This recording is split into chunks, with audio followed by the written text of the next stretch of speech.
मुल्क में बेकाबू होती महंगाई का जिक्र करेंगे, जिसने एक बार फिर मुल्क का सियासी माहौल गरमा दिया है। पीडीएम में हम देख रहे हैं कि कुछ जान पड़ती हुई नज़र आ रही है। वो फिर से तीन बरसों तक बयानात और ट्वीट तक महदूद जो रह रही थी अपोजिशन सड़कों पर आ चुकी है। बिल्कुल ऐसा ही है। पीपल्स पार्टी है, मुस्लिम लीग नून है, JUI है, इन्होंने एहतजाजी मुजाहिरे शुरू कर दिए हैं। बढ़ती महंगाई को अपोजिशन जमातों ने एहतजाज का जवाब बनाया है। मुस्लिम लीग नून ने पंजाब सिंध में एहतजाजी मुजाहिरे शुरू करने का फैसला किया है, जबकि JUI की बात करें तो खैबर पख्तूनख्वा में तहसील सतह पर एहतजाजी मुजाहिरों का शेड्यूल उनकी जानिब से भी जारी कर दिया गया। बिल्कुल ऐसा ही है। PDM के सरबराह मौलाना फजलुर रहमान आज कराची में महंगाई के खिलाफ मार्च की क़यादत भी करेंगे। उधर हुकूमती वज़रा महंगाई का एतराफ़ तो कर रहे हैं, मगर ये कहना नहीं भूलते कि महंगाई सारी दुनिया में है। देखा जाए तो इस वक्त हुकूमत महंगाई समेत मुख्तलिफ मामलात में चारों तरफ से हमें घिरी हुई नज़र आ रही है। अपोजिशन चलें बटी हुई है, पीपल्स पार्टी अलहदा है, PDM अलहदा है, लेकिन मकसद जो है वो तकरीबन एक ही नज़र आ रहा है कि महंगाई के खिलाफ किसी तरह से अवाम को बाहर निकाला जाए। बिल्कुल ऐसे ही महंगाई जो है वो तो आसमान से बातें कर ही रही है, जिस पर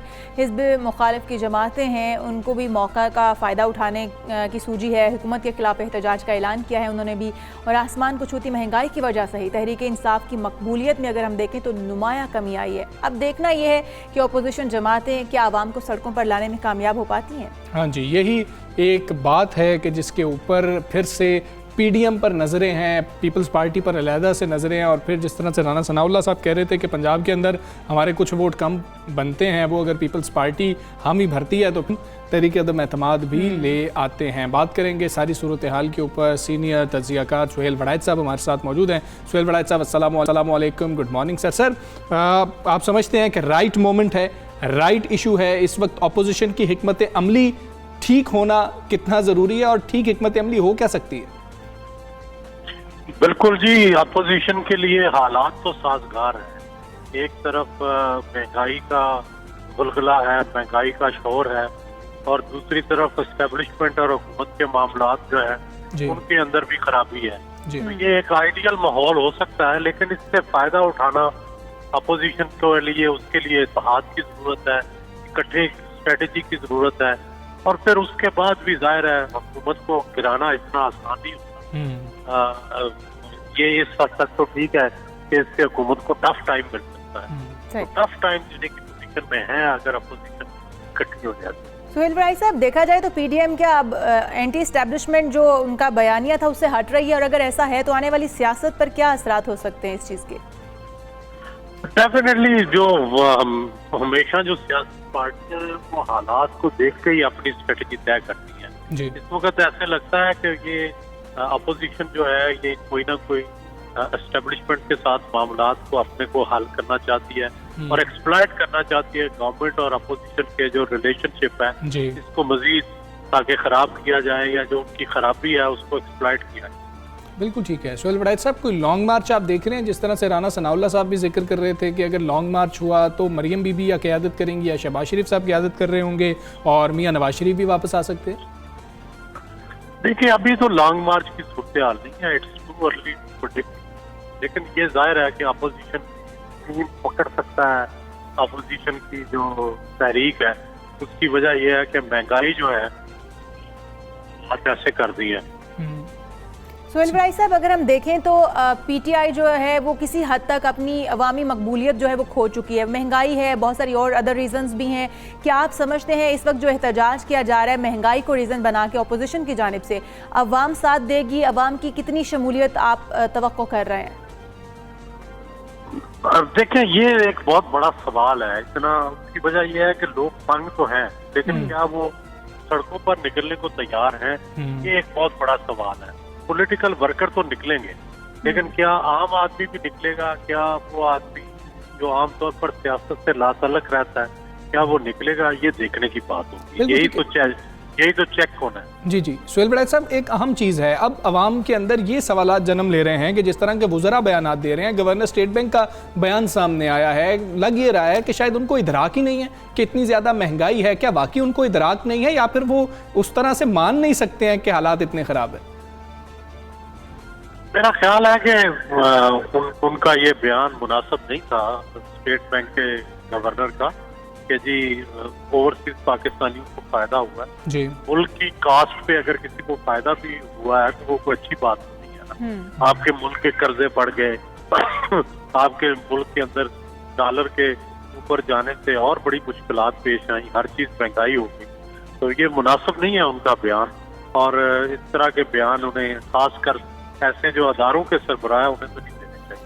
सियासी लोग तो चलो देते रहते हैं। जी जी सही। सुहेल राय साहब, वफाकी वुज़रा को भी अगर आप देखें तो वो भी इसी तरह के बयानात देते हुए नज़र आते हैं, जिससे खुलकर एतराफ़ भी करते हैं महंगाई का, और फिर दूसरी तरफ उनके पास कोई लाहे अमल भी नहीं है इसको कंट्रोल करने के लिए। अवाम इस वक्त जो है वो इस चीज़ पर तनकीद करते हुए नज़र आते हैं कि वफाकी वुज़रा आखिर जो बयानात देते हैं उनका मतलब क्या है या मकसद क्या है। तो क्या हुकूमती सतह पर ये देना ठीक है ये बयानात?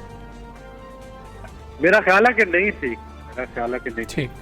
ठीक, सुहेल राय साहब बहुत शुक्रिया आपका। सुबह सवेरे पाकिस्तान से आप बात रहे थे, लेकिन देखना यही है कि क्या आवाम अल्टरनेट अपोजिशन को समझते भी हैं या नहीं समझते हैं, क्योंकि क्या मौका तो है अपोजिशन के पास, और हमेशा जब महंगाई होती है तो अपोजिशन के पास ये मौका होता है, लेकिन क्या आवाम आपकी बात पर यकीन करने को तैयार हैं? ये वक्त ही बताएगा कि आवाम निकलने के लिए तैयार हैं। जिस तरह से अब कुछ बातें की जा रही हैं कि जी के लॉन्ग मार्च हो सकता है, इस्लामाबाद जा सकते हैं, फिर मियां नवाज शरीफ भी अगर हम इस्लामाबाद तक पहुंच गए तो वहां पर ज्वाइन कर सकते हैं, तो ये क्या सिर्फ बयानात ही हैं या फिर ऐसा कुछ हो भी सकता है? अवाम की तरफ से भी ये देखना होगा ना, जिस तरह सुहेल बड़ाई साहब कह रहे हैं कि अवाम जो है वो निकलने के लिए सड़कों पर तैयार हैं या नहीं। इस वक्त अवाम को, जो आम शहरी है, उसको सिर्फ अपने किचन का सोचने की पड़ी हुई है कि वो कमाए कैसे और अपना घर चलाए कैसे। तो क्या वो लोग सड़कों पर आने के लिए तैयार भी होंगे या दूसरी बात विशाल, ये भी मसला है कि जब आप महंगाई के खिलाफ एहतजाज कर रहे हैं तो आपकी लीडरशिप वहाँ पर नज़र क्यों नहीं आ रही है? जब आपकी लीडरशिप सड़कों पर नहीं निकल सकती है तो आप आवाम को कैसे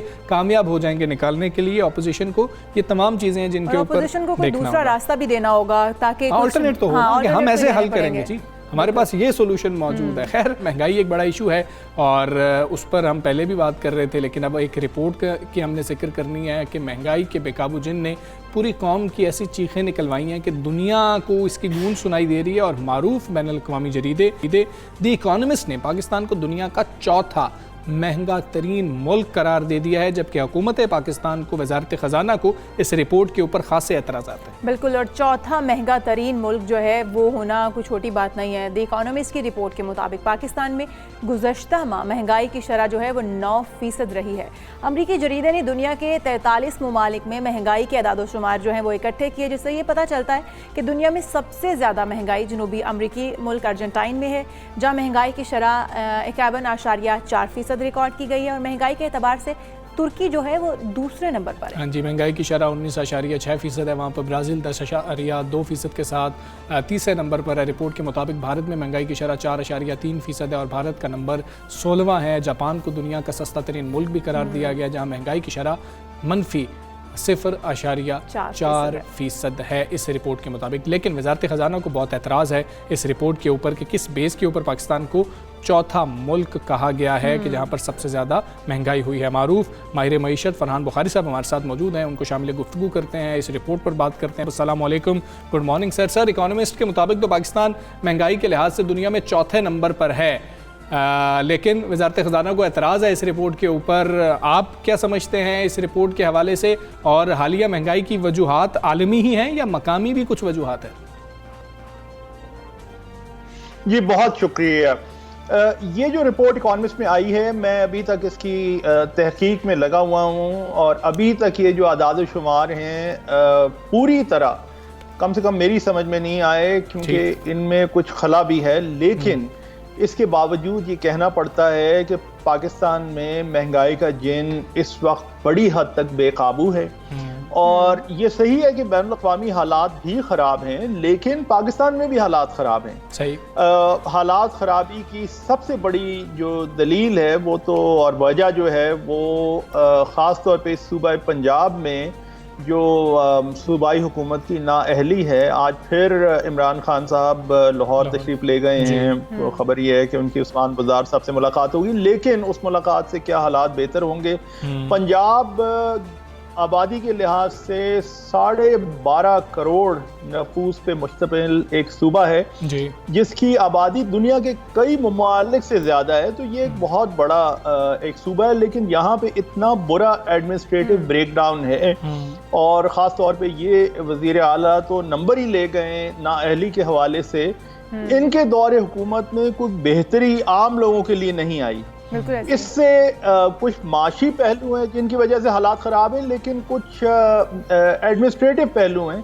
प्राइस कंट्रोल्स एक ज़माने में बहुत मौसर हुआ करती थी और अब वो ख़त्म होकर रह गई हैं। बिल्कुल ऐसे। अब ये तमाम की तमाम गुफ्तगू पे, जैसे आपने पहले भी जिक्र किया, सोने पे सुहागा कहना चाहिए। ये जो रज़ा बाखर साहब बीच में इनका जो एक इंतहाई मुतनाज़ा बयान आ गया है, वो लगता है कि साल बाहर रहने के बाद पाकिस्तान में बतौर गवर्नर तो तकरीबन 2 साल पहले आए थे, लेकिन जहन अभी तक उनका बैरून मुल्क में है और जो पाकिस्तान के हक़ायक़ हैं उनसे जिस किस्म की उन्हें वाक़फ़ियत होनी चाहिए वैसी नहीं है। वो लंदन में, बरतानिया में अनिल मुशर्रफ साहब जो कि एक बिजनेसमैन हैं, उनके मेहमान के तौर पे एक रिसेप्शन में गए और वहाँ पे वो मुख्तलिफ जगहों पे आ जा रहे हैं।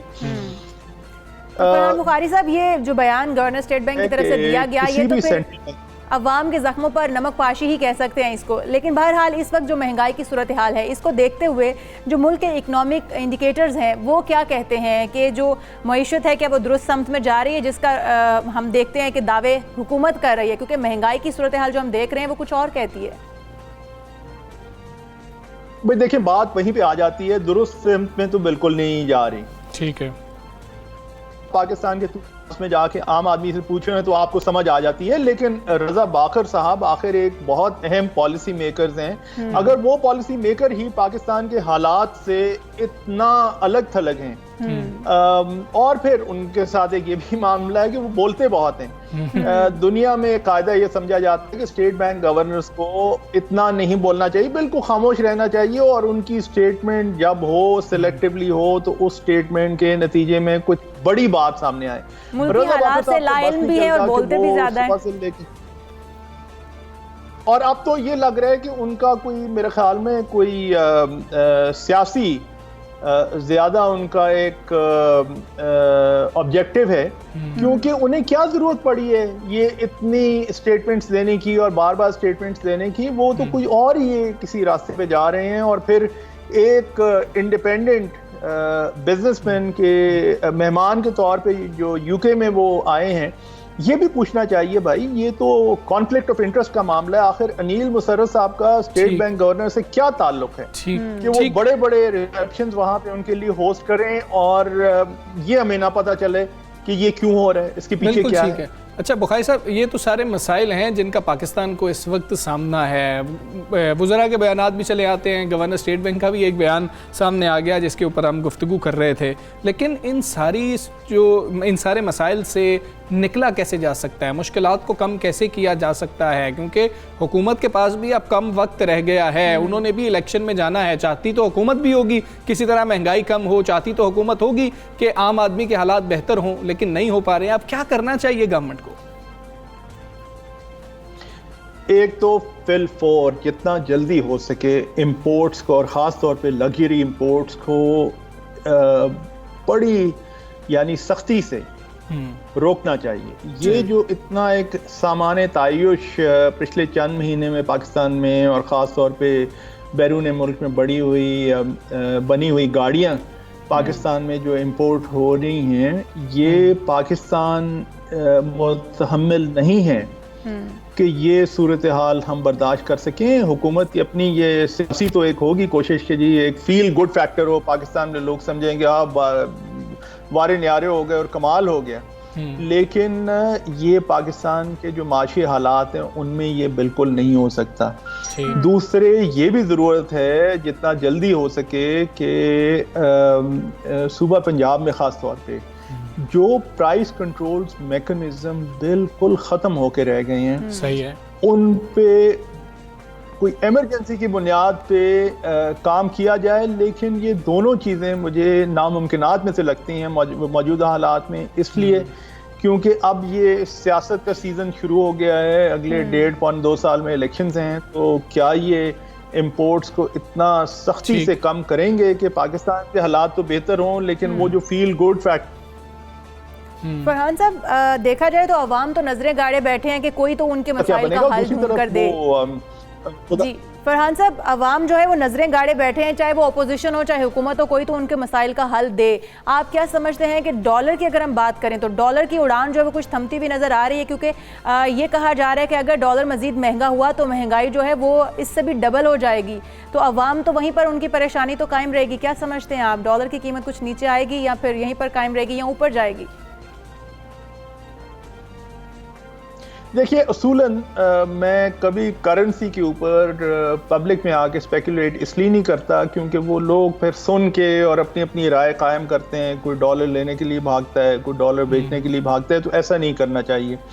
लेकिन रज़ा बाकर साहब की जो स्टेटमेंट आई है वो इंतहाई गैर जिम्मेदारी की स्टेटमेंट है। स्टेट बैंक गवर्नर ने पब्लिक में आके कहा कि जी डिवैल्यूएशन एक तबके के लिए अच्छी चीज़ है। तो पाकिस्तान में जो बैठे हुए लोग हैं, वो ख़ासतौर पे जो मुखय्यर लोग हैं जिनके पास पैसे हैं, वो तो यही सोचेंगे ना कि स्टेट बैंक गवर्नर कह रहे हैं डिवैल्यूएशन के बारे में, तो उसका मतलब है कि डॉलर खरीदने का वक्त है, आप मजीद डॉलर खरीदें तो आपके लिए बेहतरी होगी, और अगर आप रुपए में रहेंगे तो आपका नुकसान होगा। बिल्कुल ठीक है जी। ये डीवैल्यूएशन के कम से कम फ़ज़ाइल बयान नहीं करने चाहिए थे गवर्नर स्टेट बैंक को। बहुत शुक्रिया आपका बुखारी साहब, सुबह से आप बात कर रहे थे, और हम जो हैं आगे भी बढ़ेंगे। मईशत के जो हालात हैं वो हम देख रहे हैं, मुआशी हालात हम देख रहे हैं कि काफ़ी जो है कन्फ्यूजन पाई जा रही है। लेकिन बुखारी साहब का भी इस रिपोर्ट के हवाले से ये कहना है कि अभी कोई जवाब मुझे मिलता हुआ इस तरह से नज़र नहीं आ रहा कि ये रिपोर्ट बिल्कुल दुरुस्त है कि चौथे नंबर पर है, और हुकूमत को, वजारत ख़जाना को भी इस रिपोर्ट के ऊपर एतराज़ात हैं। हम एक ब्रेक लेते हैं जी, ब्रेक के बाद वापस आएंगे।